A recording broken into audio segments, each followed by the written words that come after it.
मी मध्येच हस्तक्षेप केला, कारण मला 3 वाजता एका महत्त्वाच्या मीटिंगमध्ये जायचं आहे. जरी माझं वय आहे म्हणजे आशीर्वाद देण्याचं आहेच तुम्हाला, फक्त 80 चालू आहे.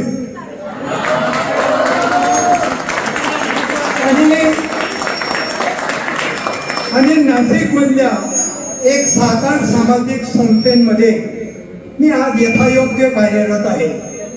आमच्या कारवारा जो परिसर आहे त्याच्यात नुकतंच मी 1 वर्षापूर्वी ज्येष्ठ नागरिक मंडळ स्थापन केलं आहे. तुरेकरबाई वगैरे, नानकबाई, चौधरीबाई सभासद आहेत त्यांच्या. आज 4 वाजता मीटिंग आहे, त्याच्या तयारीसाठी मला जायचं आणि 2 शब्द तुमच्याशी बोललो नाही तर मनात खुदखुद राहते. एक 15 दिवसापूर्वी पंजवानी माझ्याकडे आली. सगळ्या मित्रांना विनंती करतो, कृपया बोलू नका. खडे खडे बैठे बैठे आता मी तुम्हाला हुकूम देतो आणि तो बोले अफसात बोलू नका, त्याला जेवण मिळणार नाही. मिळेल. 15 दिवसापूर्वी ती माझ्याकडे आली. 15 दिवसापूर्वी तिने ही कल्पना मांडली. बरीच चर्चा झाली आणि तिचा खोकळ बाळ सुद्धा माझ्या घरात होतं. माकडासारखं उड्या मारत होतं. मला आनंद वाटला. मला अशीच मुलं आवडतात जसे तुम्ही लहानपणी होते. तर मग तिने म्हणे सर आम्हाला असा कार्यक्रम घ्यायचा. मी तिला आपल्या संस्थेचे जे सेक्रेटरी आहे राजेंद्र निकमजी त्यांचा पत्ता दिला, त्यांचा फोन दिला, मुख्याध्यापकांचा फोन दिला आणि ती म्हटली सर मला अजून अडचण आहे की काही शिक्षकांच्या माझ्याकडे नंबर नाही. आज मी तिला माझ्याकडे 150 ते 200 माझी सगळ्या शिक्षकांचे फोन नंबर आणि पत्ते आहेत. मी तिला 15-20 फोन नंबर पत्ते दिले आणि हा कार्यक्रम या सगळ्या आपल्या सुंदर कन्या, आपले सुंदर बंधूंनी हा घडून आणला. खरं म्हणजे खूप बोलायचं तो खूप दाटून येतं. विराजी सरांनी सांगितलं की मी 32 वर्ष मेरीला संगीत करतो आहे. मला वाटतं माझ्यानंतर जास्त काम करणारे तेच आहेत या शाळेत. मेरीची शाळा 1978-69ला 4 वर्गांवर सुरू केली. एकूण 6 वर्ग होते. 78ला सुरू झाली. 78ला पेठे हायस्कूलचे वर्ग होते. नंतर त्या शाळेला परवानगी मिळाली आणि त्या शाळेचं नामकरण झालं सीडीओ मेरी शाळा. मित्र, जवळजवळ 17 ते 18 वर्ष मी त्या संस्थेत काम केलं, त्या शाळेत काम केलं. त्याच्यापूर्वी मी पेठे हायस्कूलला होतो 10-12 वर्ष. हे 5-7 वर्ष बघूरला होतो. आमच्या काही मित्रांच्या कृपेमुळे मला बघूरलाही पाठवलं होतं. पण मला सगळ्यात जास्त प्रेम जर मिळालं असेल ते बघूरला मिळालं. 5-6 वर्ष. आलं का लक्षात? वर्गात माझ्या सत्कार झालं, वर्गात मुलं रडली. एक अनुभव सांगतो. तर अशा रीतीने 4-5 वर्गांवर सुरू केलेली शाळा घोलं बोलू नको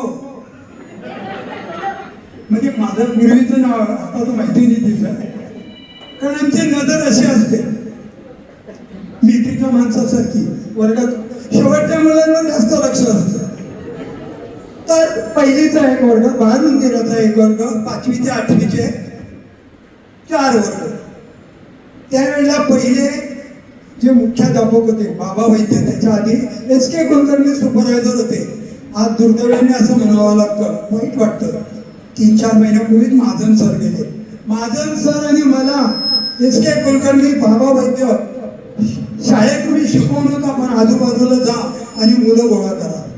मग आम्ही उन्नती हायस्कूल, मसरूळ आजूबाजूची मळ्या म्हणून मुलं गोळा करायचो. एका वर्गात 15-15, 20-25 मुलं होती. शाळेची बिल्डिंग सुद्धा झालेली होती. वरांड्यात आम्ही शाळा भरवायचो. त्या आठवणी आता येतात म्हणून सांगतो. असं जास्त बोलत नाही. तुमच्याकडनं फक्त एक गुरुदक्षिणा मागतो. तुमच्या सगळ्यांचे नंबर, तुमच्या सगळ्यांचे पत्ते आणि तुम्ही कुठं कार्यरत असं या संयोजकांकडे द्यावे अशी एक विनंती करतो तुम्हाला. आणि एक गुरुदक्षिणा मागतो जाता जाता. ज्या वेळेला गुरुपौर्णिमा असेल त्यावेळेला आम्हाला तुमच्याकडनं काही नको, धन नको, संपत्ती नको, फक्त प्रेमाचे 2 शब्द पाहिजे. एक फोन फिरवा. सर आज गुरुपौर्णिमा आहे आणि गुरुपौर्णिमेच्या तुम्हाला हार्दिक शुभेच्छा. या गुरुपौर्णिमेला मोजून मला 27 व 30 होऊन आले. एवढ्याच मागण्या आहेत, बाकी काय नाही. आणि जाता जाता आशीर्वाद देतो, ज्या क्षेत्रात तुम्ही असाल त्या क्षेत्रात असं काम करा, असा ठसा उमटा की हा कोणत्या शाळेचा विद्यार्थी आहे, शिडिओ मेरी शाळेत खरंच असं काम करू शकतो. त्याच्याने आपल्या माता पित्यांचं नाव निघेल, शाळेचं नाव निघेल, तुमच्यामुळे शाळा मोठी असेल. एक लक्षात घ्या, आज जगात आपले विद्यार्थी आहेत. सरांनी सांगितलं केवळ महाराष्ट्रात नाही, भारतात नाही, जगाच्या कानाकोपऱ्यात विद्यार्थी गेले आणि शाळेचं नाव उज्ज्वल करतायत. जाता जाता तुम्हाला एवढा आशीर्वाद देतो, तुमचं उर्वरित आयुष्य अतिशय चांगलं जावं, सुखाचं जावं, समृद्धीचं जावं, तुमच्या जीवनात भरपूर आनंद येवो असं ईश्वराला प्रार्थना करतो. आणि एवढंच सांगतो की आता तुम्ही नुसते विद्यार्थी राहिले नाही, ती अवस्था गेली तुमची. आता तुम्ही पालक पण झाले, तुम्ही पिता झालाय, तुम्ही माता झालाय. आपल्या मुलांवर तसे संस्कार करा. लक्षात घ्या, आपल्या मुलांवर तसे संस्कार. बोलायचं खूप होतं पण आठवत नाही, आलं का लक्षात? जास्त बोलत नाही. मला एक जरा महत्वाच्या कामामुळे जायचे म्हणून मी मध्येच हस्तक्षेप केला, त्याबद्दल क्षमा मागतो. आणि पुन्हा असा प्रसंग घडून आला, पुढची आपला गोट टुगेदर आपल्याच शाळेत होईल. काही अडचण नसली तर आम्हाला सांगा, आम्ही ते सोडू. आलं लक्षात?